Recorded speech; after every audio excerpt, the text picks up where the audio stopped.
কবিগুরু রবীন্দ্রনাথ ঠাকুরের কড়ি ও কোমল কাব্যগ্রন্থের অন্তর্গত কবিতা পবিত্র জীবন।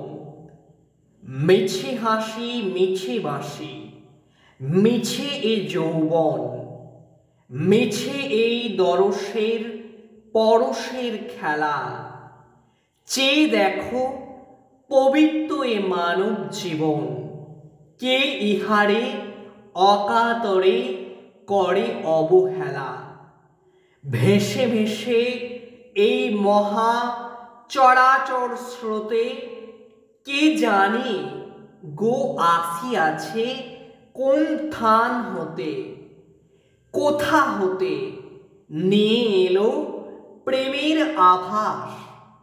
কোন অন্ধকার ভেদি উঠিল আলোতে, এ নহে খেলার ঢং যৌবনের আশ। বলো না ইহার কানে আবেশের বাণী, নহে নহে এ তোমার বাসনার দাস। তোমার ক্ষুধার মাঝে আনিও না টানি, এ তোমার ঈশ্বরের মঙ্গল আশ্বাস। স্বর্গের আলোক তব এই মুখখানি।